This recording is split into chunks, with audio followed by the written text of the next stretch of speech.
ইতিমধ্যে দেখতে পাচ্ছেন আমরা যে জায়গাটিতে দাঁড়িয়ে আছি সেখানে জনস্রোত হয়ে গেছে, কারণ রাস্তার দুই পাশেই কিন্তু আমরা দেখছি যে মানুষের সমাগম। সেই সকাল থেকে কিন্তু এখানে মানুষজন আসতে শুরু করেছে। আর যদি বলে রাখি, গত 2-3 দিন ধরেই কিন্তু এই আয়োজনকে ঘিরে তারেক রহমানের এই আগমন উপলক্ষে, দীর্ঘ 17 বছর পর এই আগমন উপলক্ষে কিন্তু বলা যায় এক ধরনের উৎসাহ উদ্দীপনা কাজ করছিল তৃণমূল থেকে কেন্দ্রীয় যত নেতাকর্মী আছে সবার মাঝে। আজকে সেই দিনের অবসান ঘটেছে। অল্প কিছুক্ষণের মধ্যে তিনি এই পূর্বাঞ্চলের যে 300 ফিট, সেই 300 ফিটে তার জন্য যে মঞ্চ তৈরি করা হয়েছে সেই মঞ্চে তিনি উপস্থিত হবেন। সেই দিনটিকে ঘিরে সেই মুহূর্তটি চলে এসেছে। তবে আজকের এই দিনটি যে 17 বছর পার হয়েছে সেটি কিন্তু খুব সহজ ছিল না। বিগত সময়গুলোতে আমরা দেখেছি বিএনপি সহ জিয়া পরিবারের উপর তাদেরকে যে ধরনের পরিস্থিতি মোকাবেলা করতে হয়েছে, সেই পরিস্থিতি মোকাবেলা করে আজকে তারেক রহমান এখানে দেশের মাটিতে 17 বছর পর তিনি পা রাখলেন। 2007 সালের মার্চ মাসে 111 সরকারের সময় কিন্তু তাকে কারাগারে যেতে হয়েছিল দীর্ঘ 18 মাস। 2008 সালের সেপ্টেম্বরে কিন্তু তিনি কারামুক্ত হন। তারপরেই তিনি চিকিৎসার জন্য যুক্তরাজ্যে যান। সেই সময় থেকে এখন অবধি আজকের দিন পর্যন্ত তিনি কিন্তু দেশের বাইরে অবস্থান করছিলেন। এর মধ্যে ঘটে গেছে অনেক ঘটনা। বেগম খালেদা জিয়া জেলে যাওয়ার পরও তিনি দেশে আসতে পারেননি। দীর্ঘ সময় অসুস্থ থাকার পরও কিন্তু মাকে দেখার জন্য আসতে পারেননি।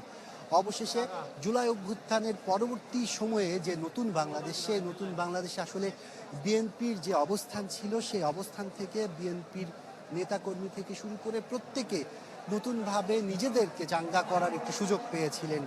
রেইনবো অলরাউন্ডার এক্সটেরিয়র পেইন্ট বাড়ির বাহিরের দেয়ালের সুরক্ষা নিয়ে থাকুন নিশ্চিন্ত, সাথে পাচ্ছেন 10 বছরের ওয়ারেন্টি।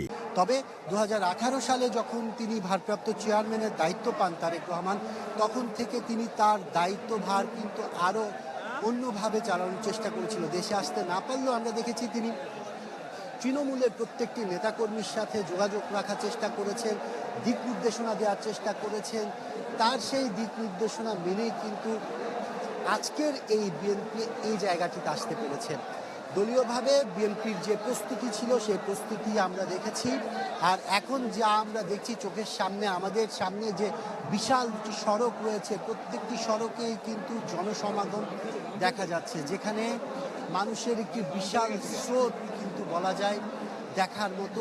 এই স্রোত আসলে এখন পর্যন্ত যে তারেক রহমান অল্প কিছুক্ষণের মধ্যে এখানে আসবেন তাকে এক নজর দেখার জন্য, সেই অপেক্ষায় এখন সবাই করছে। কিছুক্ষণের মধ্যে আশা করা যাচ্ছে তিনি যে এই কুড়িল বিশ্ব রোড, ইতিমধ্যে উনি ঢুকে গিয়েছে। কুড়িল বিশ্ব রোড হয়ে কিন্তু অল্প কিছুক্ষণের মধ্যে এই 300 ফিটের যে রাস্তাটি, সেই রাস্তায় তিনি প্রবেশ করতে যাচ্ছেন।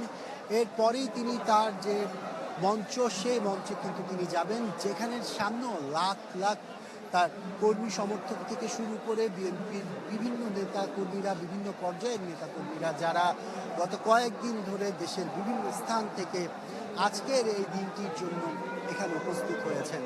এখন আসলে অপেক্ষা, কিছুক্ষণের মধ্যেই আমরা দেখতে পাবো যে তার যে লাল সবুজ যে বাসটি, যেটির সামনে বসে তিনি মূলত নেতাকর্মীদের শুভেচ্ছা জানাচ্ছেন, অল্প কিছুক্ষণের মধ্যে তিনি এখানে এসে পৌঁছাবেন। সেই অপেক্ষায় আসলে সবাই রয়েছে। আর যদি বলে রাখি, এখানে আসার পর তিনি একটি সংক্ষিপ্ত সমাবেশে যুক্ত হবেন। সেখানে তিনি যারা নেতাকর্মীরা দীর্ঘ সময় তার অপেক্ষায় রয়েছে, গত 17 বছর যারা তাকে এক নজর সামনে থেকে দেখার জন্য অপেক্ষা করছেন, তাদের উদ্দেশ্যে তিনি বক্তব্য রাখবেন।